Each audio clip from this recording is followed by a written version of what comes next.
Ako lang ba yung nakakaranas nung habang lumalaki yung mga anak natin, sobrang tumitigas talaga yung ulo nila. Kahit gaano mo pa sila asikasuhin. So, minsan nararamdaman ko talaga na parang feeling ko, kasi yung bunso ko ay 14 years old na.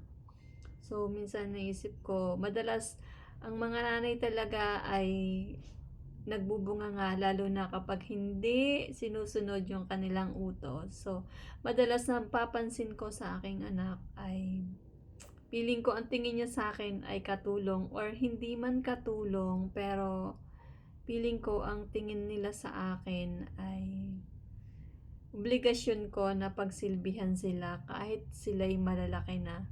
Pero gusto kong tanggalin yun sa isip nila na hindi nila ako katulong, ako ang kanilang ina. At the same time, hindi ko obligasyon na pagsilbihan sila ng sobra-sobra dahil malalaki na nga sila. Sobrang tigas talaga ng ulo ng mga bata ngayon. Ngayon, pag ikay nagagalit or pag pinagsasabihan mo sila, kadalasan iniisip nila pag sila'y sumagot,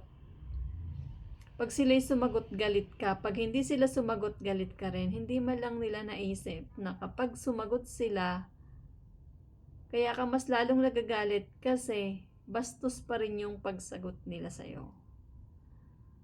So, minsan naisip ko talaga, nalulungkot ako sa mga ganyang pagkakataon na gusto kong lumaki yung aking bunso na, hindi lang naman bunso, yung aking kahit yung panganay ko naman.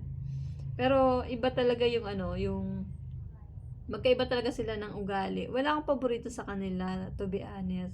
Ang anak ko ay lalaki at saka isang babae. So yung sa panganay ko ay lalaki, wala naman ako nagiging problema sa kanya.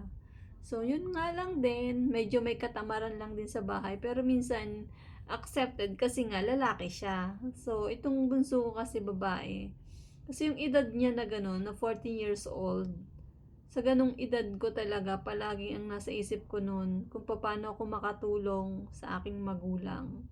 So, itong aking bunso, ay Diyos ko, sobrang mabait naman siya, yun nga lang talagang parang ang hirap. Kasi gusto kong matutunan nila lahat ng mga simpleng gawain lang dito sa bahay. Kaso parang malabo pa sa patak ng ulan.